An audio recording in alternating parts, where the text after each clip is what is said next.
Hello दोस्तों, स्वागत है आपका एक बार फिर से कमल एकेडमी कोच में। आइए आज फिर से कुछ नया सीखते हैं। Good morning, students. Today we will learn about chapter 14, Manu's Folly in English literature. Manu's Folly, Manu की मूर्खता या मनु की मूर्खतापूर्ण कार्य जो उसने बिना बुद्धि के बिना सोचे समझे किए, ये इस चैप्टर का नेम है। Monu the baby elephant was very naughty. इस कहानी में बताया है कि मोनू जो था बेबी एलिफेंट, ये एलिफेंट का बच्चा था और बहुत नटखट था। और वो हमेशा जंगल में क्या चाहता था कि मैं अपने दूसरे हाथियों के साथ, जो उसका जो झुंड था, हाथी हमेशा झुंड में चलते हैं, एनिमल्स जितने भी होते हैं, HERD मीन्स एनिमल्स का एक समूह। तो वो क्या जब भी झुंड में चलता था तो मोनू वॉज जो था स्टिकिंग विद हिज मदर, वो हमेशा अपनी माँ की स्टिक पे ही चलता था, यानी माँ उसको जिधर इशारा देती थी उसको वहीं चलना होता था। तो वो हमेशा बोलता था, ओ माँ आई एम बिग एनफ, माँ मैं बहुत बड़ा हो गया हूँ और मैं अकेले भी घूम सकता हूँ, और I can not walk like that under your belly. Young Monu grumped. तो यंग जो मोनू था, युवा जो बढ़ता हुआ बच्चा था मोनू, उसने अपनी माँ से शिकायत की कि हमेशा हमेशा तुम्हारे पेट के नीचे नहीं चल सकता। तो माँ ने कहा कि देखो हीरा, राधा, कोसी, चांदनी, उन सबको देखो, वो सब। तो उसने कहा अपनी माँ से कि जो सारे के सारे हैं उनका नाम लिया कि वो सब कितनी मस्ती कर रहे हैं सब एक दूसरे के साथ। तो उसकी माँ ने कहा लेकिन तुम बहुत ज़्यादा नॉटी और नटखट हो और वो सब तुमसे बड़े बच्चे हैं, तो इसलिए वो अकेले जा सकते हैं लेकिन तुम अकेले नहीं जा सकते। उसने बोला क्यों? What will happen to me, मुझे क्या होगा? Nothing, I can assure you, मैं तुम्हें वादा दिलाता हूँ, पूरी तरह श्योर हूँ। See our big family stage together, कि हमारे साथ हमारा बड़ा परिवार है, चारों तरफ हमारे सभी लोग हैं। Who can harm me asked Monu, Monu ने पूछा कि कोई भी हमें नुकसान कैसे पहुंचा सकता है, क्योंकि हमारा इतना बड़ा परिवार है वो हमारे साथ है। तो उसकी माँ ने कहा कि we are walking in a marshy jungle, marshy means जो दलदल युक्त जगह होती है, जो ज़मीन अंदर धस रही होती है, कीचड़ वाली जगह, उसको बोलते हैं मार्शी। तो we are walking in a marshy jungle, हम दलदल युक्त जगह पर घूम रहे हैं और वहाँ पे हमें कोई भी उस जगह पे नहीं जानता है। तो सो आई कैन प्रोटेक्ट यू, इसलिए मैं तुम्हारी पूरी सुरक्षा करूँगी, तुम्हारा पूरा बचाव करूँगी। वॉट इफ़ यू फॉल, अगर तुम गिर गए तो nobody will come to know, तुम जानते हो कि वहाँ पे कोई भी हमारी मदद के लिए नहीं आएगा। तो माँ ने उसे बहुत गंभीरतापूर्वक कहा। The herd decided to halt for the day, तो जो हर्ड, जो उनका झुंड था हाथियों का, उन्होंने निश्चित किया कि हम उस दिन वहाँ पे हॉल्ट करेंगे, मीन्स रुकेंगे, और एज नाइट फेल, और एक रात वहीं बिताएंगे। तो सभी जो एलिफेंट्स थे वो वहाँ पर सो गए। अगले दिन द सॉन्ग्स ऑफ बर्ड्स, जब चिड़ियों की चहचहाट की गाने की आवाज़ आई, द नियर बाय ट्रीज, तो सभी पास के पेड़ों से, तो सभी जो हाथी थे वो जग गए। One by one the elders went to the nearby pond for a bath, और एक एक करके सभी ने जो तालाब था उसके किनारे नहाने का निश्चय किया। उन्होंने अपनी जो सूंड थी उसमें पानी भरा और वो एक अपने ऊपर शॉवर की तरह से पानी को छिड़कने लगे। स्लोली एवरीबडी जॉइंड इन, और धीरे धीरे करके सब एक दूसरे के साथ ज्वाइन हो गए। Now they were spraying water on each other, जब वो पानी को एक दूसरे के ऊपर स्प्रे कर रहे थे, मीन्स छिड़क रहे थे। तो मोनूज मदर स्टूड, मोनू की माँ खड़े होकर by his side watching the rest play merrily, बहुत खुशी से प्रसन्नतापूर्वक उन सबको देख रही थी। Monu got up from sleep, Monu सोकर उठा और मुस्कुराया सबको देखकर। ही रोज टू जॉइन द गैंग, उसने भी उस गैंग को ज्वाइन करने का निश्चय किया। इट वॉज गुड फन, ये उसके लिए बहुत अच्छा मस्ती का समय।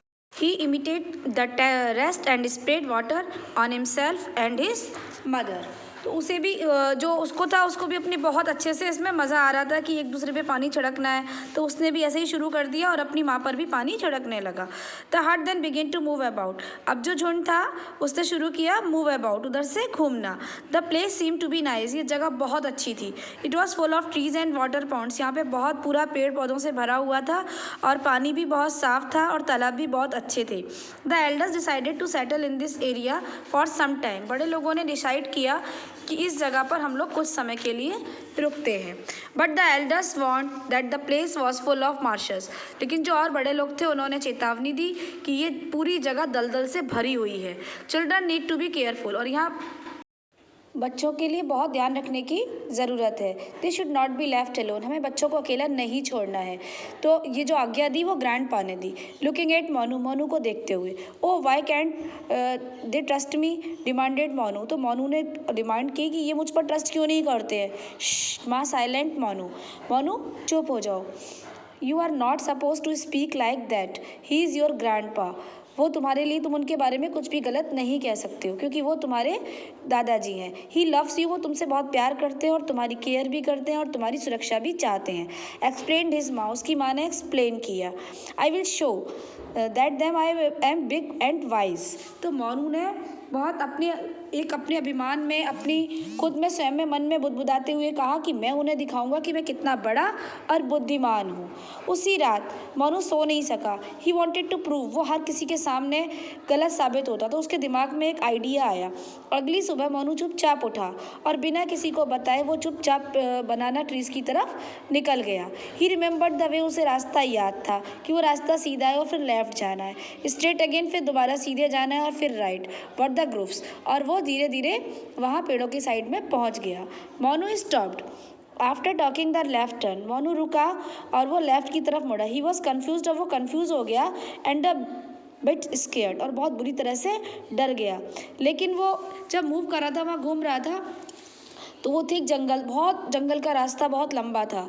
ही turned around to see nothing but trees. उसे वहाँ पेड़ों के झाड़ियों के कटीली झाड़ियाँ, लॉट्स ऑफ क्रीपर्स, क्लाइंबर्स, इन सब के अलावा उसे वहाँ कुछ भी नज़र नहीं आ रहा था। उसने सब तरफ देखा। Remove the climbers with this trunk, और जो ट्रंक उसने सूंड से जो क्लाइंबर्स पकड़ी हुई थी उसने उसे भी छोड़ दिया। अब वो the ground below was soft, अब जो ज़मीन थी उसे लगा कि वो बहुत मुलायम है, अंदर धसी जा रही है। He hurriedly took a step back but could not, वो एकदम तेजी से पीछे की तरफ मुड़ा लेकिन कुछ भी नहीं हो सकता था। The ground below was pulling him, जो धरती थी वो उसे अपनी तरफ खींच रही थी। द मोर ही ट्राइड, उसने बहुत कोशिश की ऊपर आने की, लेकिन ही सैंक, वो बहुत बुरी तरह से घबरा रहा था और उसको ऐसा लग रहा था कि ज़मीन उसे अपनी तरफ खींच रही है। और जो उसके आधे पैर थे, पूरी आधी टांगें उसकी पूरी pool of mud. He cried out again and again and again. उसके आधे से ज़्यादा हिस्सा शरीर का जो था, वो पूरे पैर जो थे वो नीचे ज़मीन में कीचड़ में धंस गए थे और वो बुरी तरह से बार चिल्ला रहा था। सडनली फेल्ट अ रोप, जल्दी उसे एक रस्सी दिखाई दी और उसने अराउंड हिज बॉडी, और उसे अपनी तरफ लपेट लिया। He felt as he was being pulled up, और ऐसा लग रहा था कि कोई उसे ऊपर खींच रहा है। With blood and scratches all over, और उसके पूरे शरीर पे कोनर स्क्रैच यानी खरोंचे आ गई थी। मोनू बहुत बुरी तरह रोने लगा। He was left with no energy, उसमें कोई एनर्जी नहीं बची थी, और फेल डाउन एज सून, और वो बुरी तरह डाउन होता जा रहा था। जल्दी उसने कम्प्लीटली रोप्ड आउट, जल्दी वो रस्सी पूरी तरह बाहर आ गई। Tired, hurt and scared, tired, hurt and scared, वो थका हुआ भी था, उसे नुकसान भी बहुत हुआ था शरीर को, और वो बुरी तरह भयभीत भी था। तो उसने देखा कि जो आदमियों की एक टीम है वो बहुत अच्छी तरह से उसकी देखभाल कर रही है।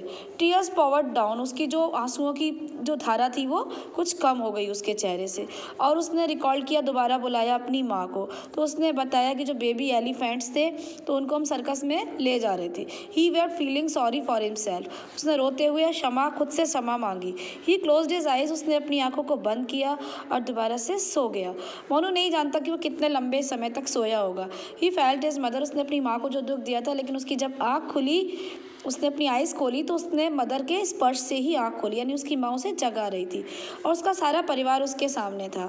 उसके दादाजी मुस्कुराए और उन्होंने उसकी तरफ देखा तो उसने पहचाना कि उसने कितनी बड़ी गलती की है।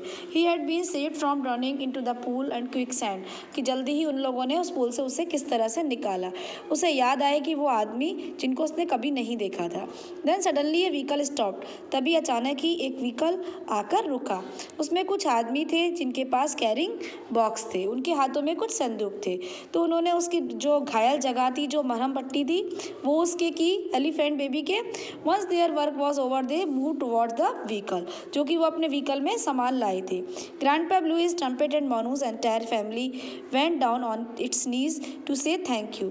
और उसके पूरे परिवार ने, जो उसके दादाजी थे, उन्होंने सबने कि उसकी इतनी अच्छी से देखभाल की, उन आदमियों ने उनको उसकी देखभाल करने के लिए थैंक यू बोला। The man laughed and waved goodbye, वो आदमी हंसे और उन्होंने उससे हाथ हिला करके गुड बाय कहा। And Monu learn the lesson of life, तो मोनू को जो था, जो इतना नॉटी था, उसे अपने लाइफ का, अपने जीवन का एक ऐसा पार्ट, ऐसी शिक्षा मिल गई थी कि जो कि उसको नुकसान मिला था, लेकिन उसके बावजूद उसने अपनी गलतियों को समझ लिया था। तो इस चैप्टर से आपने क्या सीखा? What is the moral of the story?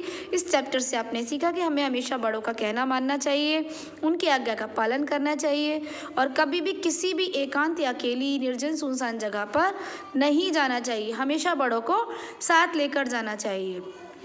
तो आप अच्छे से इस चैप्टर को समझेंगे और अपनी लाइफ में उतारेंगे, क्योंकि अगर नहीं उतारेंगे तो क्या होगा, जो मोनू के साथ हुआ कि उसको डर भी लगा, उसकी चोट भी आई, और अगर वो उसमें गिर जाता, दलदल में फंस जाता, तो कोई भी उसे ढूंढने वाला नहीं होता। Thank you, have a nice day.